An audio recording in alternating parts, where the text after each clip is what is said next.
Selamat pagi, saya Karol Taviana dengan APNPM 23130411033 dari Program Studi Pendidikan Bahasa dan Sastra Indonesia, Fakultas Keguruan dan Ilmu Pendidikan Universitas Lampung. Selamat pagi, anak-anak. Selamat pagi. Selamat pagi, Ibu. Bagaimana kabarnya anak-anak semua? Baik, Ibu. Pada hari ini kita akan mempelajari materi apa? Ada yang sudah belajar tadi malam? Belum, Ibu. Sebelum mulai pelajaran, kita berdoa terlebih dahulu ya. Baik, Ibu. Petugas doa disilahkan. Siapa? Sebelum mulai pembelajaran, kita akan berdoa melakukan masing-masing berdoa.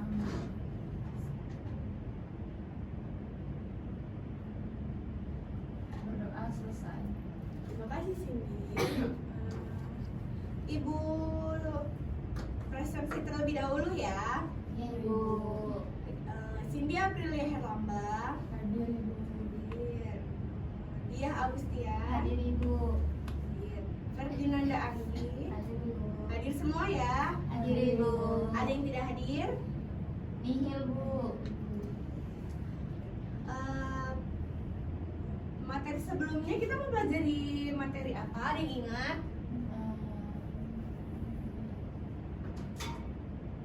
Deskripsi.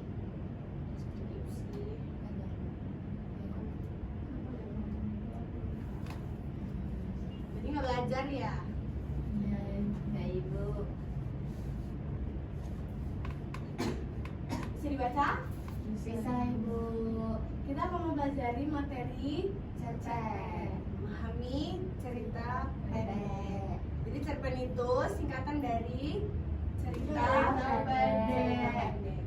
Sebelum kita memulai pelajaran ini, karena ini diperlukan fokus ya. Ya, Ibu.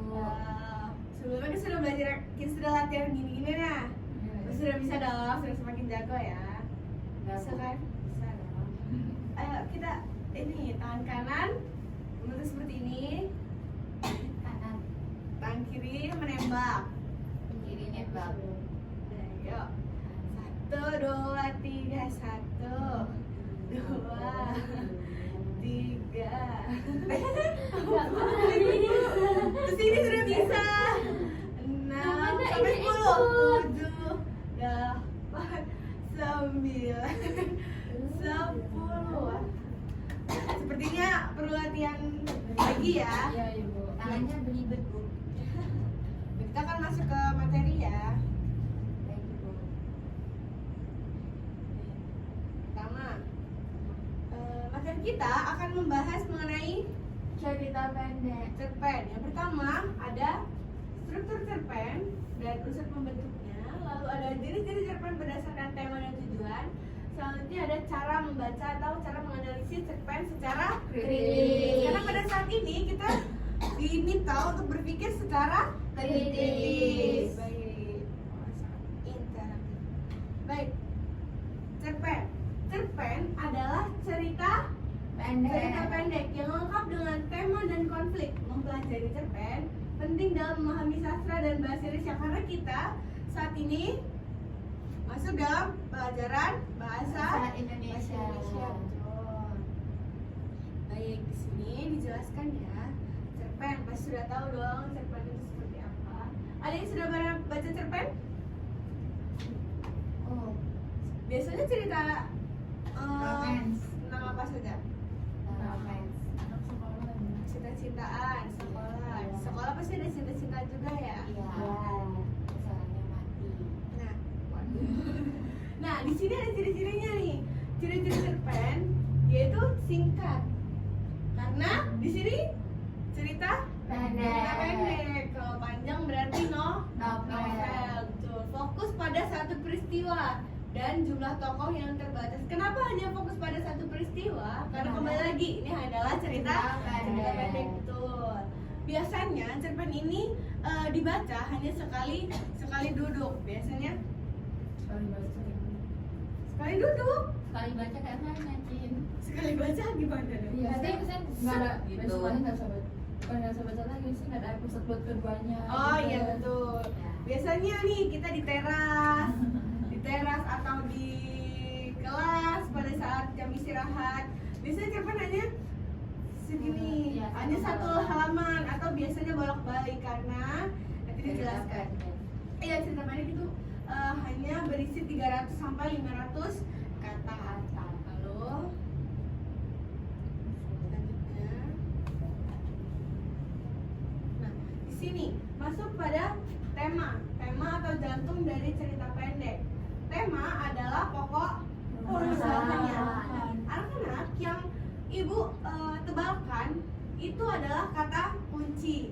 Jadi harus dihafal ya. Baik, kita lanjutkan ya. Iya Ibu. Dari selanjutnya ada unsur intrinsik. Intrinsik itu artinya apa? Ini tuh Dalam. dalam, betul. Di dalam cerpen terdapat tema, tokoh dan Alur. Tema adalah pokok permasalahan dalam cerpen yang Menggerakkan. Artinya kita setiap membuat cerita itu memerlukan tema. Biasanya tema ada apa saja? Tokoh. Tema. Oh, Tema tuh bisa sedih, sedih, cinta, sama, betul. romance. Lalu ada tokoh. Tokoh tuh siapa sih? Yang terlibat di dalam cerita Bu. Peran Bu. Peran, karakter. Pelaku. Pelaku, betul. Lalu ada alurnya. Di sini pertama ada Pengenalan atau orientasi tokoh dan latar. Betul. Biasanya pengenalan tuh apa saja? Di sebuah desa, di sebuah sekolah terdapat bla bla bla bla. Itu masuknya ke dalam orientasi atau pengenalan. Lalu muncul konflik. Nah, biasanya di sekolah tuh konfliknya apa? Bullying. Berantem. Ya, bully, betul. Ya. Lalu konfliknya itu memuncak. Nah, setelah konflik memuncak, ini ada penurunan konflik, yaitu masalah mulai teratasi. Betul. Lalu penutupan, cerita selesai dan konflik tuntas. Berbeda dengan novel. Novel biasanya permasalahannya banyak ya. Belum selesai, udah ada masalah lagi. Nah, biasanya kalian senangnya itu happy ending atau sad ending? Aku Happy. biasanya set Bu. Sad ending. Sad ending itu biasanya apa? Meninggal ya atau Ya. apa? Terus gak bersatu gitu tuh set ending. Di dalam cerita pendek terdapat latar. Latar ini biasanya berisi Tempat dan juga waktu cerita. Biasanya tempatnya di pedesaan atau itu bisa masuk ke dalam latar. Bu Cindy ngantuk Bu. Lalu ada sudut pandang. Sudut pandang ini adalah Perspektif pengisahan pembahasan. cerita. Betul. Lalu ada amanat, Amanat. yang berisi pesan-pesan Pesan yang moral. Disampaikan. betul. Lalu ada tokoh Itu seperti karakter tadi. dalam cerita. Ya, atau pelaku. Ya. Nah, ternyata ada juga unsur ekstrinsik. Ekstrinsik berarti X itu artinya Luar. Luar, betul. Nah, unsur ekstrinsik ini berupa memahami latar belakang pengarang, betul. Jadi tidak masuk ke dalam cerita cerpen ya. Bisa dipahami? Bisa. Jadi intrinsik itu yang ada dalam cerpen. Nah, ekstrinsik itu Di luarnya. luar cerpen. Lalu ada jenis-jenis cerpen, yaitu cerpen realis dan juga cerpen fantasi. Fantasi. Cerpen realis, kata kuncinya adalah Kenyataan hidup. kenyataan hidup, betul. Lalu cerpen fantasi adalah Pengalaman imajinatif. betul. Ada yang bisa memberi contoh cerpen realis itu seperti apa? Bu, Apa? cerpen realis itu kayak bencana banjir. Yang ada di kehidupan nyata biasanya apa? Bullying. Oh, bullying. Kan cerita pendek. Apa ya? Kehidupan Biasanya kehidupan Ah. sekolah itu nyata atau tidak nih? Nyata, cinta-cintaan Bu, Nyata. biasanya nyata. Terus kalau imajinatif itu kayak sepatu super. Ya. Itu imajinatif. Kira-kira Bu. nyata nggak sih sepatu super itu? Tidak. Sepatu Adidas ya yang nyata. Ya. Lalu ada jenis-jenis cerpen. ternyata cerpen itu tidak hanya cerpen saja. Ternyata ada cerpen kilat yang sangat pendek, sekitar 300 hingga 750 kata. Jadi kira-kira 300 hingga 750 kata itu hanya bisa jadi dalam satu Cerpen. halaman. Oh. Satu halaman. Artinya bisa dibaca sekali duduk ya. Ya. Lalu ada cerpen double, super singkat tuh ternyata hanya sekitar 100 kata. Lalu Kayak ada si cerpen curhat gitu ya, Bu. Iya, betul. Lalu ada cerpen anekdot, berisi cerita lucu atau Komedi. Ada sudah pernah baca cerita lucu, cerpen lucu? Pernah. Lagi. Kira-kira waktu baca itu ikut ketawa atau tidak? Atau hanya Ikut. kayak wah gitu? Ikut ketawa-tawa. Ketawa, ya. Lalu ada cerpen fabel. Nah, sama seperti cerita fabel di materi-materi sebelumnya, itu menggunakan hewan sebagai Tokoh. Kancil. Nah, ternyata cerita pendek ini bisa mencapai 5.000 hingga 10.000 kata. Nah, itu masuknya ke dalam cerpen Panjang. Betul. Nah, jadi diingat ya, ini untuk tugas, untuk latihan atau ulangan. Bisa jadi ini muncul jenis-jenis cerpennya. Baik, ada pertanyaan? Cukup. Ibu. Orangnya ganteng. Kita ulas ya. Jadi cerpen intrinsik, unsur intrinsik dalam cerpen itu ada apa? Alur, tema, tokoh. Betul. Kalau ekstrinsik itu Ada. mengenai Budaya, kebudayaannya, latar belakang pengarang. Sebelum masuk kesimpulan, apakah ada pertanyaan lagi? Cukup. Ibu. Cukup. Semoga bisa dipahami ya. Amin. Ulangan bisa menjawab ya. Ya, Bu. Dapat nilainya berapa? 100. Betul. Kita masuk dalam kesimpulan. Ada yang bisa membacakan? Ini Saya Ibu. Baik, silakan. Kesimpulan materi cerpen. Materi cerpen adalah cerpen merupakan karya sastra pendek yang berisi cerita fiksi dengan satu peristiwa utama dan fokus pada satu tokoh. Cerpen memiliki alur yang singkat dan jelas serta menyampaikan pesan atau amanah dalam cerita. Cerpen biasanya dibaca dalam sekali duduk dan menyajikan konflik yang menuju penyelesaian dalam tentang cerita yang ringkas. ya. Baik, hebat sekali kelas ini. Terima kasih Cindy, kita beri apresiasi untuk semua. Sombong Bu Cindy, Bu. Baik, karena ini kita sudah full day school ya. Ya. Tidak ada penugasan. MBG.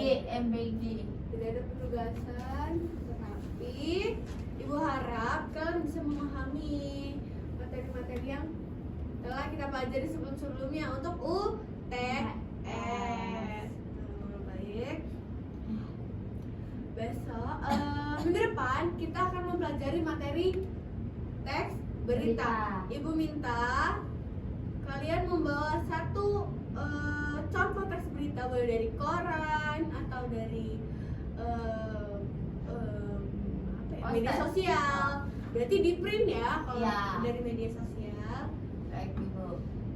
Nanti kita akan menganalisis apa saja yang ada dalam teks berita tersebut. Baik. Tidak ada pertanyaan ya? Cukup. Cukup. Jadi Ibu cukupkan untuk pembelajaran kita pada pagi hari ini. Semoga ilmunya dapat dipahami dan diterapkan di kehidupan sehari-hari.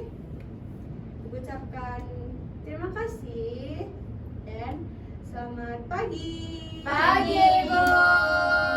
Terima kasih, Terima kasih, Bu. Bu. Hati-hati.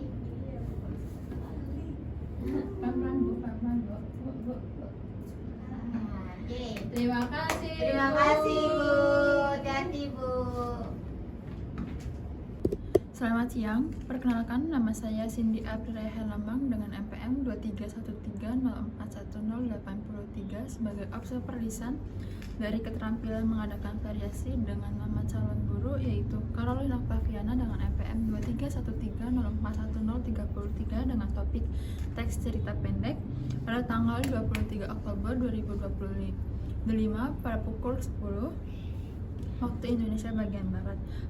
Variasi dalam gaya mengajar guru. Yang pertama yaitu suara. Saudara telah memberikan variasi dalam nada, suara berbentuk volume, suara dan kecepatan bicara sudah dilakukan dan cukup baik. Selanjutnya yaitu mimik dan gerak. Saudara mengadakan perubahan mimik dan gerak seperti tangan dan badan untuk memperjelas penyajian sudah dilakukan dan cukup baik. Selanjutnya yaitu kesenyapan. Saudara dengan sengaja memberikan waktu yang senyap atau hening dalam pembicaraan dan dilakukan dengan cukup baik. Selanjutnya yaitu kotak pandang. Saudara melayangkan kotak pandang dan melakukan kotak pandang dengan siswanya dilakukan dan cukup baik. Selanjutnya yaitu perubahan posisi. Saudara bergerak dalam kelas untuk maksud yang berbeda-beda dilakukan dan cukup baik. Selanjutnya yaitu memusatkan. Saudara memberikan tekanan pada bukti-bukti yang penting dari penyajian dengan menggunakan bahasa seperti dengan baik-baik dan atau perhatikan dilakukan dan cukup baik. Selanjutnya yaitu variasi penggunaan media dan alat bantu pengajaran. Variasi visual. Saudara menggunakan alat bantu yang dapat dilihat seperti TV untuk menyajikan salindia dilakukan dengan cukup baik. Selanjutnya yaitu variasi aural. Saudara menggunakan berbagai suara langsung dan atau rekaman dalam pengajarannya dilakukan dan cukup baik. Selanjutnya yaitu variasi alat bantu yang dapat dipegang dan dimanipulasi. Saudara tidak menggunakan variasi tersebut. Selanjutnya yaitu variasi pola interaksi dan kegiatan siswa. Saudara memperkenalkan perubahan pola interaksi antara dia dengan siswa dan juga menganekaragaman kegiatan belajar yang terlibat siswa dilakukan dengan cukup baik. Sekian, terima kasih.